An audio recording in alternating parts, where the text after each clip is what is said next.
Fuck! Fuck! Fuck! Fuck! Fucking hell. Yo, who the is that? Who the is out there? Say something, I see you. They collapsed my tent on me. I don't know which way they went. Tonight, we're diving into some of the most chilling camping encounters ever recorded. Stories of people who went too far, into places where they were never meant to be. Some made it out. Others weren't so lucky. Our first story follows a YouTuber whose adventure took a terrifying turn in one of the most infamous forests in the country, a place known for its legends, its shadows, and the things that whisper in the dark. Dan, the creator of Cursed Urban, had built a reputation for venturing into places most people would avoid: dense, sprawling forests, abandoned ruins, places heavy with history and fear. With a camera always rolling, he invited his viewers along for the ride, sharing every moment, every thrill, every strange occurrence. But this time, Dan wasn't just exploring another eerie spot for his channel. This time, he was stepping into a forest with a name that sent shivers down the spines of even the most seasoned hikers. Locals called it Wendo Forest, but few spoke of it openly. It was the kind of place that made the hairs on the back of your neck stand up. Even in broad daylight, the stories surrounding it were countless. People going missing, strange figures spotted between the trees, whispers carried on the wind when no one else was around.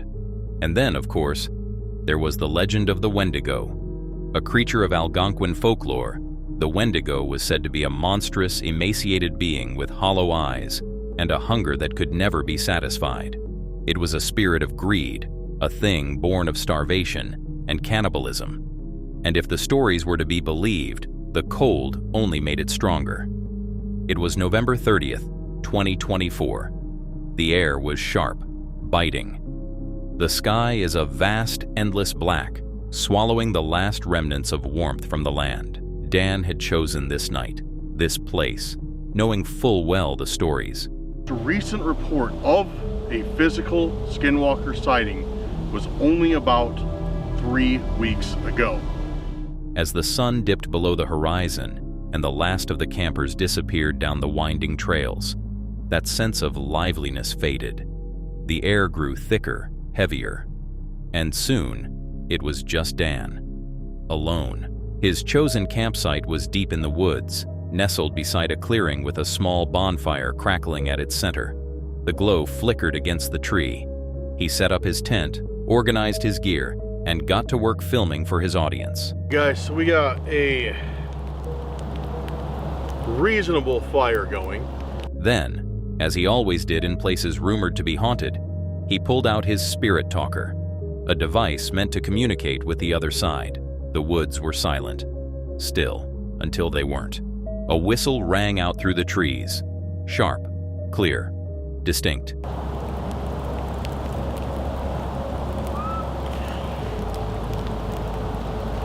Dan froze, ears straining. The sound had come from behind him, cutting through. It wasn't the wind, it wasn't an animal, it was deliberate. He turned, scanning the darkness. Nothing. Eventually, there was growling.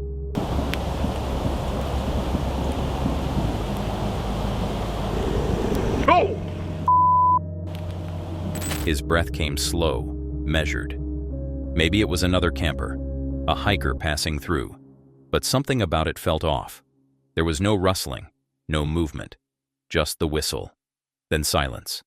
He pressed on, moving deeper into the forest, his spirit talker crackling to life. The device was leading him toward a pond, a place with its own sinister reputation. It was said that years ago, a young girl had died here, murdered, her body left to the depths. Some claimed her spirit never left, lingering at the water's edge, waiting to be found.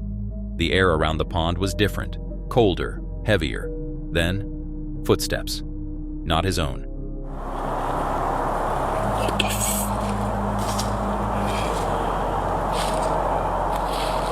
Yo!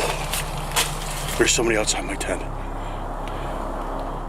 Slow, deliberate, crunching through the leaves. He swung his flashlight toward the sound. Nothing. But the moment the light hit, the footsteps stopped. A feeling settled deep in his chest. The kind of feeling you get when someone is standing right behind you, watching. Dan wasn't new to fear. He had spent countless nights in places that would send most people running. But this was something else. He forced himself to move, heading back toward his campsite. The fire was still burning. He focused on it, willing himself to shake off the unease. Then, a snap. Loud, too close. Someone. Stepping on a branch just beyond the glow of the fire.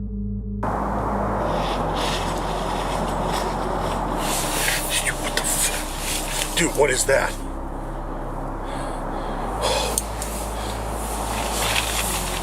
What the? All of this makes sense, considering at the start of his night, his spirit talker flickered. Whatever was out there was trying to warn Dan. "You are trespassing," it said. Right back by my campsite. You are trespassing. You are trespassing. And then, as if to confirm his worst fears, the whistle came again. This time, it was much closer. His fire felt too small, too weak. The woods beyond it stretched into darkness, holding secrets he didn't want to uncover. Hours passed. Every crunch of leaves, every distant crack of a branch sent a fresh jolt of fear through him. But eventually, exhaustion took over, and he retreated into his tent. Then, a thud. Something hit the tent. He jolted awake, heart hammering. Silence. Yeah, it was like...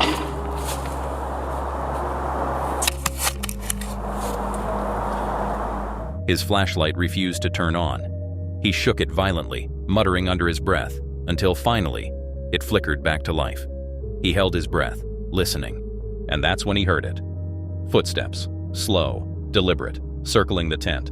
A low, creeping dread wrapped around him like a second skin. He couldn't stay inside. Whatever was out there knew he was inside, waiting. Yo, who the is that? Who the is out there? Slowly, he unzipped the tent and stepped into the night. The fire had burned low, embers casting an eerie red glow over the campsite. The forest was still, too still. Then, movement. Between the trees, something shifted. A figure, watching. He blinked and it was gone. His mind raced, searching for an explanation. Had another camper wandered into his sight? Was it some animal? But deep down he knew. This wasn't normal. This wasn't human. Minutes stretched into hours. The forest seemed to hold its breath, waiting. By the time the first light of dawn painted the horizon, Dan had made his decision. He was leaving. As he packed his gear, he kept glancing over his shoulder, half expecting to see something staring back. But the woods were empty now. Silent, he made it out safely. But even as he walked away, one question lingered. Who, or what, had been out there with him that night? Was it a person? Or something far older? Something lurking just beyond the edge of human understanding? One thing is certain. Whatever haunts Wendo Forest doesn't like visitors. Dan made it back, safe and sound, although the same cannot be said about the person in the next story. It was October 29th, 2023. Gaz, popularly known from his channel Grizzly Gaz, was out in the woods with his loyal dog, Fendi. His camera light illuminated the narrow trail ahead, casting long shadows that twisted and writhed with each step.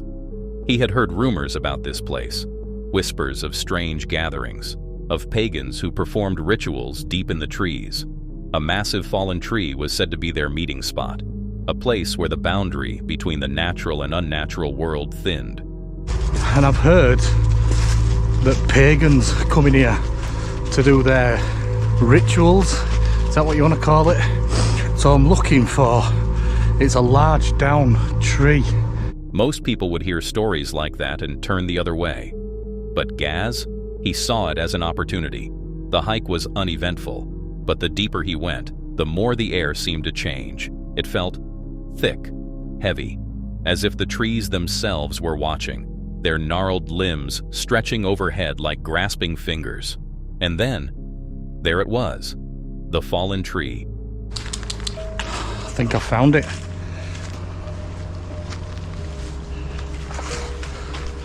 don't know, does this look like a pagan? It was massive. Its exposed roots twisted like a giant skeletal hand clawing at the sky.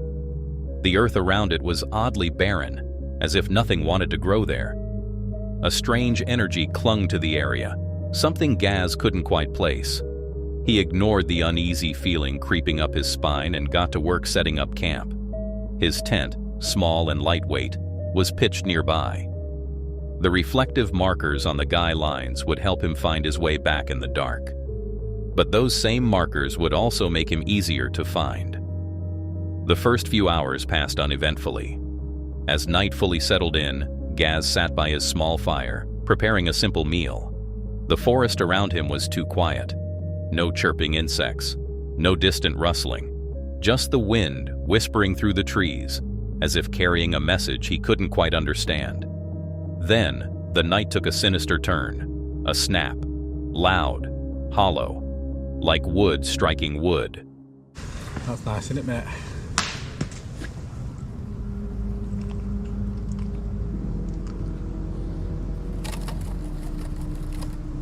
Fucking hell, that was a big branch, wasn't it?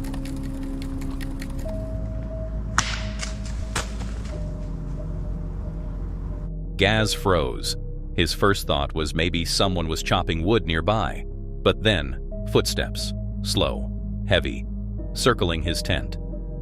Fendy's ears perked up, his body stiff with tension. Gaz reached out to pet him, trying to calm both of them down, but that uneasy feeling had returned, stronger now. Someone, or something, was out there.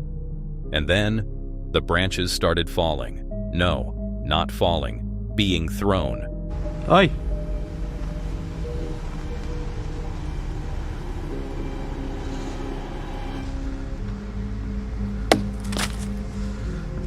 One after another, they crashed around the tent. Random at first, but then they started landing closer, more precise. This wasn't the wind. This wasn't an accident. This was deliberate. Gaz grabbed his flashlight, unzipped the tent, and stepped out. His light cut through the darkness, illuminating the skeletal trees and the mist curling around their trunks. But the second he moved, the noises stopped. Whoever was out there was watching him.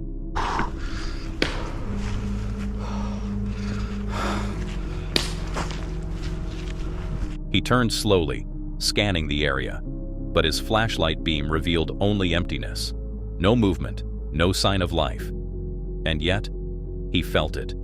That overwhelming sense of being watched, of not being alone. He shook it off and returned to his tent, forcing himself to breathe normally. Maybe it was just paranoia. Maybe it was nothing. But the night wasn't done with him yet. The next time he heard movement, it wasn't around his tent. It was on it. Oh, fuck! Fuck! Fuck! Fuck! Fuck! Fucking hell. The fabric bulged inward as something pressed down on it from the outside. Slow. Testing. Not a brief brush or an accidental bump. This was intentional. That was the breaking point. Fendy bolted. One moment he was curled up beside Gaz, the next he was gone. He ran after him, flashlight bouncing wildly, breath coming in ragged gasps. The forest was a maze, branches clawing at him, the ground uneven beneath his feet. He called Fendy's name, his voice swallowed by the vast, suffocating blackness. Where the fuck? Fendy! Fendy! Come here. After a while, he found him. The dog was shaking, ears flat, his entire body tensed like a coiled spring. But now, Gaz had a new problem. His car keys were still in the tent. Every nerve in his body screamed at him to leave, to run, but without his keys, there was no escape. So he turned. I'm gonna have to go back and get my stuff, man. My car keys are in there as well. And walked back. Every step felt heavier. The silence was no longer peaceful. It was waiting. The trees loomed taller. The darkness felt deeper. Then, in the distance, voices. At first, low murmurs. But then they grew, shouting, screaming.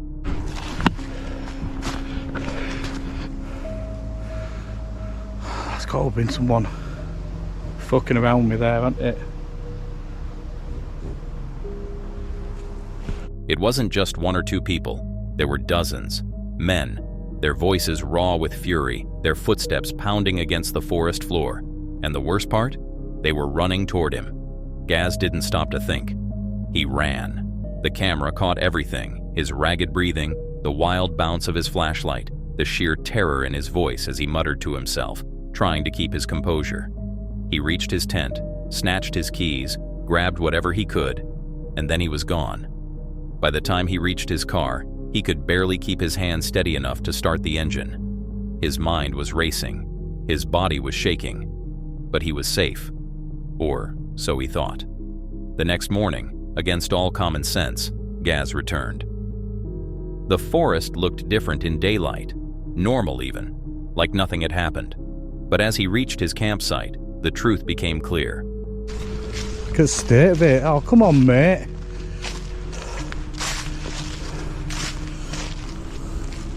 His tent was destroyed, the fly sheet shredded, the poles snapped in half.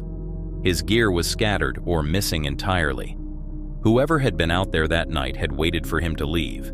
And then they had sent a message. This wasn't just a scare tactic. This was something personal. Were the rumors true? Had he stumbled into something ancient? Had he interrupted a ritual he was never meant to witness? Or was it something else? Something that had been in those woods long before men ever set foot there. One thing's for sure. Some places aren't meant to be explored. And that night, Gaz learned the hard way that when you camp in the wrong place, you're not the only one out there.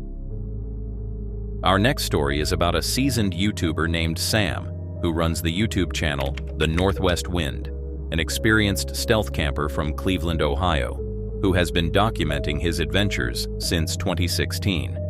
For years, he had perfected the art of disappearing into the wilderness, setting up camp in hidden locations, avoiding detection, and immersing himself in the solitude of nature. But in January of 2024, a routine trip turned into a living nightmare, one that left both him and his viewers deeply unsettled. Stealth camping is not for the faint of heart. It involves sleeping in places where you're not necessarily welcome, sometimes in the backwoods, sometimes on the fringes of urban areas. It's about blending in, keeping a low profile, and embracing the unknown. And for Sam, that thrill was part of the appeal. But the unknown is a dangerous thing. On this particular trip, Sam parked his camper van near a Cleveland dog park, just a few hundred yards from his intended campsite. With the rain today, there's only 2 other cars parked over there right now. People come jog here, come ride their bikes here. The area was secluded, dark, and quiet, ideal for stealth camping. As he hiked through the woods looking for a good spot to pitch his tent, he came across something that sent a wave of unease through him: a shredded tent. So that's the remains of a tent and a tarp. The fabric was torn apart, the frame collapsed, as if something, or someone, had violently destroyed it. There was no sign of an owner, no explanation, just the eerie, unsettling remnants of someone else's camp left in ruin. Most people would have turned back right then. But Sam? He ignored the warning and kept going. He ventured deeper into the woods, set up his own tent, and began preparing dinner on his small camping stove. The smell of food filled the cold air as the last traces of sunlight faded, plunging the forest into darkness. Sam was used to nights like this: the silence, the isolation, the sense of being completely alone. But he wasn't alone. As he cooked, he saw them. 2 figures walking near his campsite. They weren't hikers. They weren't campers. They were just there. Something about them felt wrong. They moved too slowly, too deliberately. They didn't acknowledge him. Somebody else walked by. I don't think they saw me, but they were close enough to where they could see me. They just passed by, silent and distant. A sense of unease settled in Sam's gut. He even mentioned it on camera, saying he had a bad feeling. And seasoned campers know, when your gut tells you something is wrong, it's wrong. Still, Sam stayed. And that was his first mistake. Once inside his tent, Sam tried to shake the feeling that something was off. He zipped up the entrance, settled into his sleeping bag, and tried to relax. But just as he started to drift off, crunch. A footstep, then another. Slow, purposeful. Someone was outside his tent. His body went rigid. His breath caught in his throat. "Hello?" he called out. No answer. The footsteps circled him, moving deliberately, as if whoever was out there was studying him, watching. Then came the worst part. All right, I don't like this. Hello? Hello? They're touching my tent. Stop. A hand, dragging along the tent fabric, feeling it, pressing against it, testing its structure. A sickening wave of fear crashed over Sam as he realized this wasn't an animal. This wasn't the wind. This was a person. "Who's there?" he called again, his voice unsteady. Silence. Then, movement. A sudden, violent push. The tent collapsed on top of him. Say something, I see you! They collapsed my tent on me. I don't know which way they went. Sam scrambled for his knife, his heartbeat pounding in his ears. He was trapped beneath the nylon fabric, struggling to free himself. Outside, footsteps shuffled in the dirt. Someone was right there, and they were waiting. For what? He didn't want to find out. He fought his way out of the tangled fabric and forced himself into the open, knife in hand. His breath was sharp and ragged as he scanned the darkness. And then, he saw them.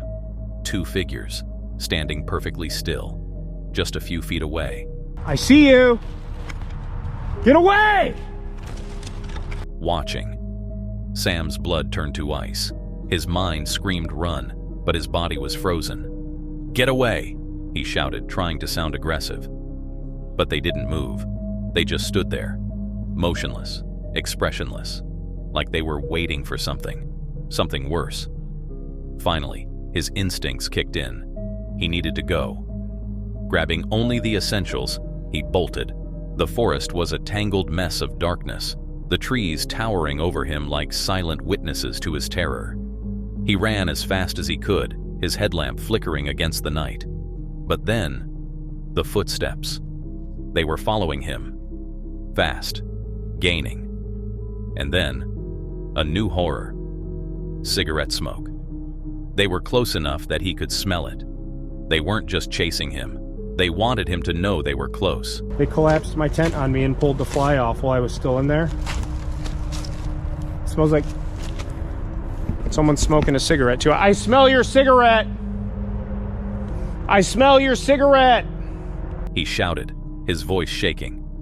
"I hear you. I smell your cigarette." No answer. Only the sound of crunching leaves. Only the sensation of being hunted. His lungs burned as he pushed forward. His vision blurred from the fogged-up lens of his headlamp. Every second felt like an eternity.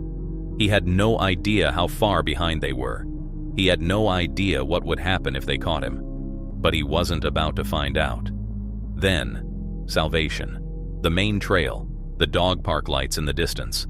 He sprinted, lungs on fire, not daring to look back. He could still hear movement behind him, still feel the weight of unseen eyes on him.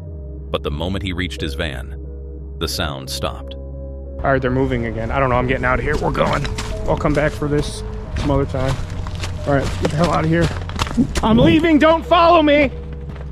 I don't know where to go. I don't know which way to get out of here. The night was silent again. He fumbled with his keys, hands shaking, and locked himself inside.